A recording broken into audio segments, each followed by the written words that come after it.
Hey everyone, thank you so much for joining us for this interview here with Crystal Bowersox. She is actually the first concert we're going to be having for our 2020-2021 season this August. So Crystal, we're super excited to have you here with us.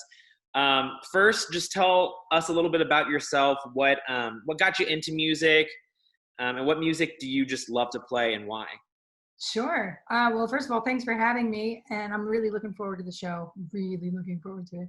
Um, I started playing music when I was about 6 years old. I took piano lessons, and oddly enough, I have a picture of myself here when I was young, when I was just a wee lass Oh, playing some piano and guitar, and started playing shows at local pubs and things around Toledo, Ohio, where I grew up.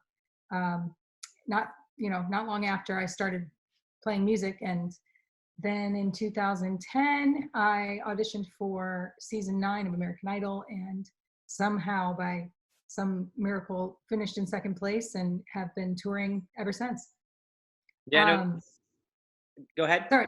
I was thinking of the other part of the question. I really love to play original music and select covers and just songs that I think will stir the soul and help people be a catalyst for healing, things like that. I have read a lot about that on your website and other places, that healing is a big portion of music to you. Can you talk a little bit about what that means and what you bring to concerts to kind of give that? For sure. I feel like it's kind of my job in this world to give audiences permission to cry. I don't know why, but after every show I've done, someone will come up to me and say, "You made me cry tonight. You made me cry tonight." And I I personally think that's a good thing, because we're all so strong and tough in our daily lives and got to keep it together. And I think people deserve and need a place where they can just kind of let the walls come down and let it all out. No, that makes a lot of sense. Um, I'd be remiss if I didn't talk about this for at least a little bit, and you brought it up, American Idol. Yes, I was a huge fan of you when you were on that show. thanks. Can you tell me a little bit about that experience and how it shaped you and the artist you are today? Sure. Well, it wasn't something that I wanted to do, if that makes sense. I had been kind of avoiding auditioning for the show for years, and then was in a situation where I needed to turn my my bar gigs into a career because I had my son, and the income from playing $50 a night shows and things like that just was not going to be enough to give my son the future he deserved. So I gave it a shot, and it worked out. I I never went into it thinking like I'm going to win or I'm going to be American Idol. I just thought, I'm here another week. Okay, cool. All right, I'm see if I can stay another week. And ultimately, I made it to the finale, and it was a pretty crazy time in my life, but it all worked out for the best, and I'm super grateful. Something that I saw on that show, and I've seen throughout your music too, is you're an amazing instrumentalist. You play a bunch of different instruments, including harmonica. What of the instruments that you do play would you say was the hardest to hone? Um, well, I'm still working on all of them. Right. uh, I would say piano is still a beast for me. I started taking piano lessons when I was 6, but I never really learned how to read music. I've never been fluent in that language. I'm not a technical type of player. I play based on how things make me feel, or when I'm playing with other musicians, I don't always know what key we're in or how to convey to other musicians. I need this rhythm or this or that. I'm just like, it goes like this. Just listen. So I'm still learning and in all aspects of music, and still experimenting with my voice and what it can do and things like that. So, but piano is still something I'm trying to get better at and conquer. As a singer-songwriter, you kind of touched on it a little bit. What's your process look like when you want to write a song? I, it's different. It depends on the song. It depends on what else I've got going on. You know, to be disciplined in the practice of working every day. I try to write something every day, or just, whether the words come first or a melody comes to my mind. It's just different. Some songs I'll sit down and, 20 minutes later I have a finished song, and then other ones I've worked at for days, months, years. I have a lot of unfinished ideas that I should sit down with here now that I've got the time. But it's just different. Songs, I can't take credit for writing them, if that makes sense. They're kind of these entities that swarm around and live among us, and they find a vessel like myself or other artists and ask to be written, and then they happen. No, that makes a lot of sense too. Just being able to feel what the song wants to be, as opposed to trying to force it down. Exactly. Obviously, with the situation that's currently going on, we're all finding some free time on our hands. But you've been doing a lot of live streaming and things like that. What would you say is the biggest difference in performing for a ton of people virtually versus a packed house somewhere in a concert venue? The biggest difference, for me anyway, is so much of the energy in my performance is drawn from the energy of an audience. So playing in my living room to no one, I have to really use my imagination and find that energy within myself, which is, it's challenging. But the last show I did, I didn't wear any pants because it's my house. I'm inviting people into my living room, and I guess cared as little as possible about perfection or trying to put on the best show. I think that the best show was just letting folks see me relaxed in my own home. And as far as I know, people really enjoyed it. The comments told me so. but yeah, I need the people. I need the hugs. Yeah, well, I've noticed that about you too. On your website, you take photos with people after shows. You really seem to care about your interaction with whatever community you're getting to perform to. How has that interaction changed now that it's mostly online? I've always had a good, I guess, rapport with my online audience as well, like, commenting on things and listening and talking with people online, but more now than ever. Human connection is something that's really important to what I do. And after shows, I sign anything people want. I give hugs and handshakes, and I listen to their stories. And now that's just moved to an online forum. After the last live stream I did, I spent a good amount of time going through the comments and talking to people and thanking them. And actually tonight on Instagram, I'm doing I don't know when this will air, but I'm doing Instagram conversations. It's not about the performance at all. It's literally just to check in with fans and talk to them and hear their stories or how they're faring in isolation as well, because some people out there really have no one. They're completely alone, and I want them to know that they've always got me, even though we may not know each other personally. I want them to feel as though they have someone to talk to. On the idea of stories, you've talked about, how, obviously we continue to bring this up, how the audience means something to you. Was there any story that someone told you that has stuck with you, that just immediately pops to mind? Absolutely. There's one particular fan who broke down into tears and told me that I saved her life. And I know how powerful that is. It feels like it's heavy for me to feel like I have that sort of responsibility in what I do. But there are artists that I've said the very exact same words to. So that was moving, to know that whatever it is that I do is somehow powerful enough to change someone's mind in a dark situation like that. And other stories too were like, we played that song at our wedding. You were there with us when the day we got married. And it's just, it's a really beautiful thing. When I was younger, especially during the Idol days, I don't think I had a full grasp of that kind of influence on what the power of what I was doing was. And it was more for myself, really. It's like I had emotion that I needed to get out. This was cathartic for me. And over the last 10 years, it's really changed. It's like, even if I'm in a pissy mood or something like that, I have a responsibility to help others with this gift that I've been given. So that's really important to me as a performer. It's beyond me. Right. And as a human too, how hard is it sometimes to kind of put away all the stuff you're dealing with, and how rewarding is it to hear that you did it well and then maybe it helped somebody that day?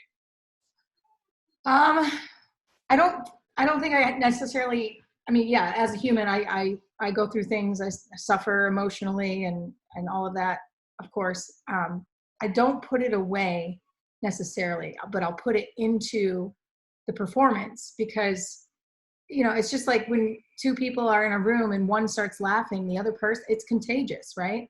So is sadness. So any human emotion can be contagious in that way. So if I'm singing a song that has some heavy emotion in it, I'll find a way to transform whatever it was that I was feeling into that song, which then makes that song amplified.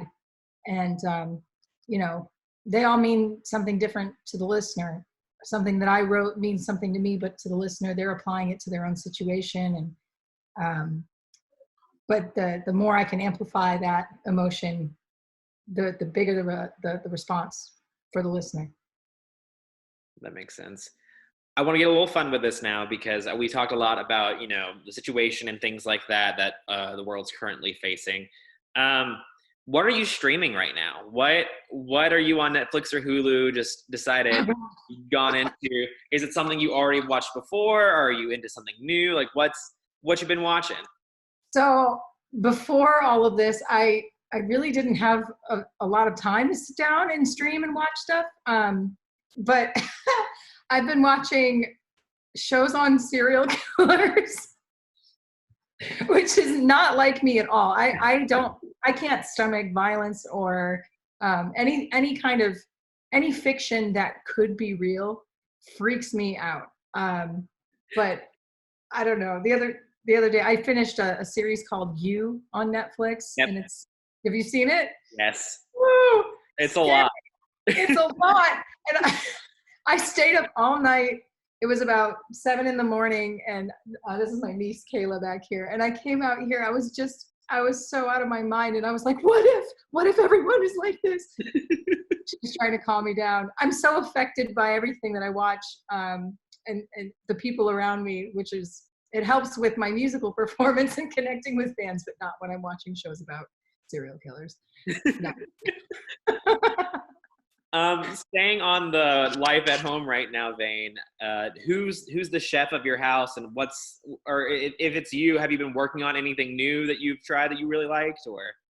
We all kind of take turns. There are 4 adults and my 11-year-old son here. Kayla's been doing some cooking, and I like it when other people cook for me. I made some beef stroganoff from scratch. It was nice. Kayla made, what was it, ratatouille the other day. We're not starving in this house. No, that's really nice. Yeah, we're eating pretty well. My 11-year-old makes a mean grilled cheese, so yeah, really. Things are good. You've obviously been touring throughout your career, especially after the American Idol days. What is one city that you would go back to in a heartbeat anytime, every time? Anytime, every time. I lived in Portland, Oregon for 3 years, and I miss it a lot. I would go back to Portland, Oregon any day, anytime. I wish I could get to the West Coast more often. There are so many cities that I love, and that's partly why touring is perfect for me, because I've always had a travel bug. So I get to say hi for a day and move on to the next town. Have you been outside of the States much, or has it been mostly inside of the U.S. that you've toured? Mostly in the US, but I have gone to other places as well. I did a jazz festival in Malaysia, which was a lot of fun. Um, Mexico has been great. And I am working on an Australian tour, and things were rolling along nicely. And then all of this happened, but it's just postponed. So, Right.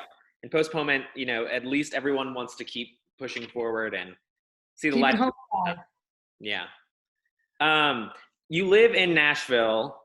So can you tell me a little bit about what it was like moving from Ohio, obviously American Idol, but now you're in the Southeast, and what the Southeast has been like for you? Sure. I've lived in a lot of different places, grew up in Northwest Ohio, and then when I was 17, 18, moved to Chicago, Illinois, was there for 6, 7 years or so, and then went to Los Angeles for Idol, then went back to Chicago, then to Portland, Oregon, and then from Portland back to my hometown. So I finally put roots down here in Nashville, and I love it. I really do. I don't necessarily love the extreme heat in the summer, but everything else is great. The culture here is good. The food is good. The people are supportive. There's just a wonderful community here of musicians and artists who all just try to support and help each other. It's been great. Something my dad always used to say, no matter where you go, there you are. So I feel like I could make a home out of anything or any place, but I actually bought a house here, so I'm going to stay for a while. You mentioned that you were in Chicago for a hot minute. Settle the debate for us: deep dish or a New York style pizza? Oh boy. I mean, to each their own, but I worked at Geno's East up in Lincoln Park. So I'm a Geno's East fan. They've got kind of the cornmeal crust as opposed to Giordano's crust, which is more of a flour-based crust. I love a deep dish pie. Okay. I can't eat a lot of it because I'm diabetic, but I do enjoy it. And you actually do a lot of work with different organizations as well. Do you want to talk a little bit about that? Sure. I'm an ambassador with Eli Lilly or Lilly Diabetes, and I've gone to many summer camps for kids with type 1 diabetes. Also, I work with Beyond Type 1, which is an amazing organization spreading awareness and educating people about living with type 1 and many other programs. Type 1 diabetes is a condition where my pancreas no longer produces insulin at all. Which is not the same as type 2. I encourage people to do a little research. You can go to jdrf.org. JDRF is one of the biggest fundraising organizations for diabetes research. And we won't stop until there's a cure. Well, and that's also great to know and hear. We have a lot of volunteers and people in our organization that have type 1 actually as well. Okay. So how important has it been for you to be able to be a voice for that and to be able to show some representation for other people who have type 1 diabetes who maybe think that, it's holding them back from doing things? Sure. Well, I used to be one of those types of people. 10 years ago when I was on American Idol, I was afraid to tell the producers that I had type 1 because I saw it as a disability. I saw it as something that would cause them to treat me differently or whatever, or I was ashamed as well. I just didn't want to be different. So unwillingly became a spokesperson for people living with type 1 because I went into what's called DKA. I became very ill and almost got sent home from the competition, which would have cost me everything. And that was a major turning point for me. That's when I finally decided, like, I can let this be a burden, or I can use this as a tool and be strong and inspire others. So that's when it really all began for me. So that's the message that I try to give to the kids when I go to the camps and things, is that despite having type 1, yeah, it's different. Yes, there's a struggle, but it can make you stronger. And it can be a blessing in your life in so many ways as well. So make the best of it. If you can't get out of it, get into it. I like that. Jumping back a little bit, you talked a little bit about how that moment on American Idol affected you. I want to know just about American Idol. Do they film everything in advance and then you just wait for a few months before the live shows, or how did that process work for you? It's different depending on how long you're in the competition. For example, like we did Hollywood Week, which was, I believe in January. No, yeah, it was in January, and they filmed all of that, and then a lot of folks got to, I guess, go home between, or like, wait, how was it? It was 10 years ago. I'm getting old. So if you're sent home, like say you make it to the top 10, but you're number 10, you would go home until the finale and then come back. But I was in second place, so I was literally there from Hollywood Week all the way until the end of the competition. I never got to go home. But that, it was interesting. So first they start you in shared housing and you're in a hotel, a very nice hotel. And then from the shared housing, as the numbers decrease of contestants, then you get it placed into shared apartments. And then from the shared apartments, you finally end up getting your own place when you're in the top 3 or 5 or whatever it was. And then the next thing you know, it's over and you go on a huge tour. Sorry, I forget what the original question was. No, I think you answered it. But talking about going on tour, do you have any stories from tour, both a really positive, fun experience and also just, oh, wow, this is a hot mess moment? A good example of the artists we have coming up, apparently there were hornets in the green room and one came out on stage and it was a whole thing. Okay, I'll have 2 stories. There was a young contestant named Erin Kelly who was an adorable human being. The first stop on our tour, I believe, was in Michigan, and there was some kind of truth or dare game going on, and we put him in a cabinet. And I have video of this. It will never leak, ever, ever, ever. But we put him in a cabinet, and he broke the cabinet to get out. And there was a lot of laughing, and we had to pay to fix the cabinet at the hotel. There's more to that story.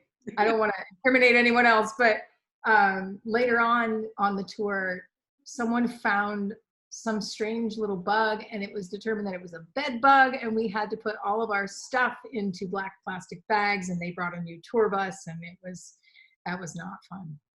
Bed bugs on Idol tour. Not fun. Yeah. Not fun. I know, having been able to be in this business for a little bit, I know there's a difference between touring like through a big tour on a tour bus and you're going city to city versus I'm going to pop into Georgia, play 3, fly somewhere else, play 3. Which form of touring do you like better, and what are some pros and cons to both styles? Sure. Touring in the massive scale as like the American Idol tour, having a bus driver and a nice, RV style bus with bunks, and you sleep overnight, and when you wake up you're in the next town. I mean, that obviously is the most comfortable way to tour.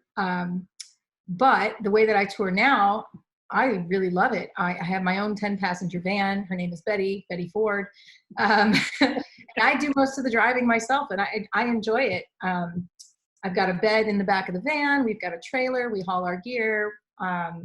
And it's, I'm saving a lot of money. I mean, I could probably afford to have a tour bus and do it that way, but I just don't see the point coming from a frugal childhood.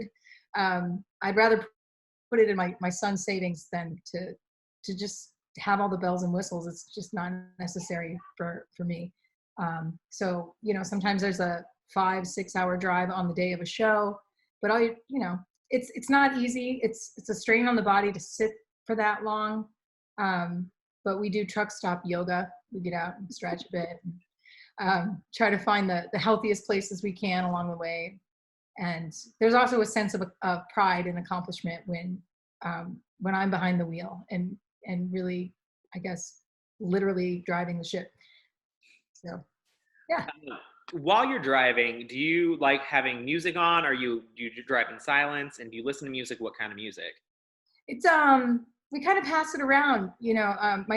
This last tour I was touring with an artist named David Lunning, who is amazing, and his tastes in music are slightly different from mine. So he gets to DJ for a while, and my guitar player Sam Van Fossen, he gets to DJ for a while, and sometimes I'm listening to NPR and podcasts and whatnot. But a lot of folks bring headphones, so they get to listen to whatever they want.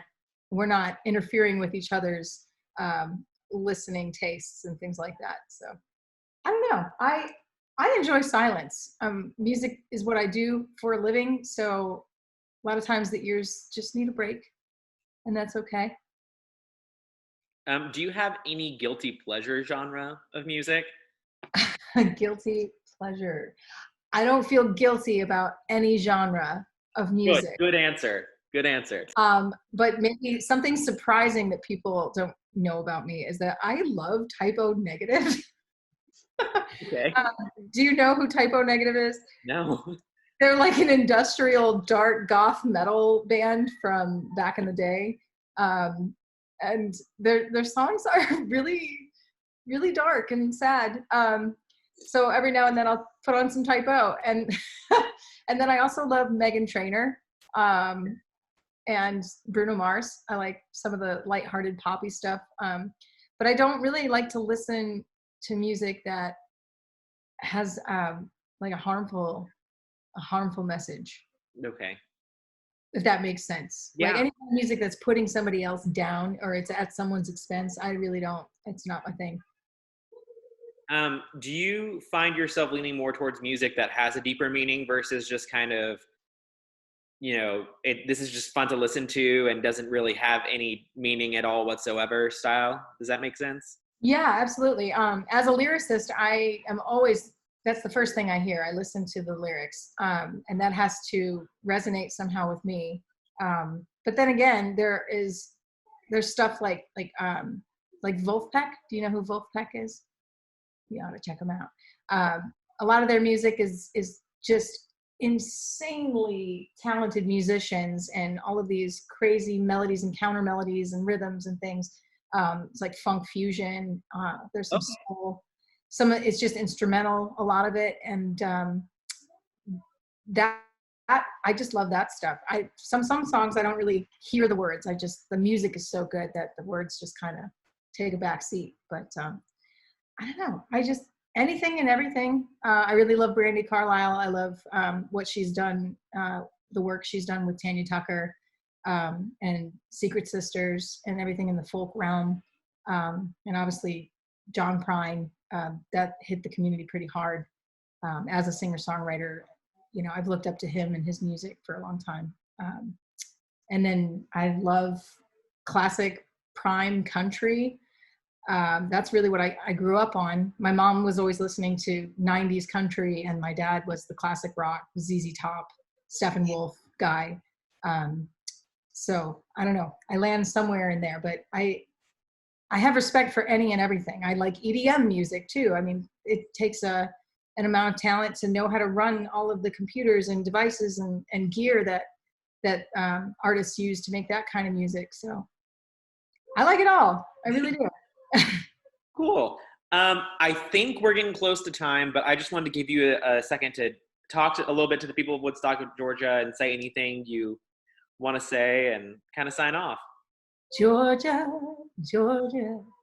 I'm coming soon. I hope everyone is safe and healthy, and I will see you soon. I'm really looking forward to it. I'll see you, Woodstock.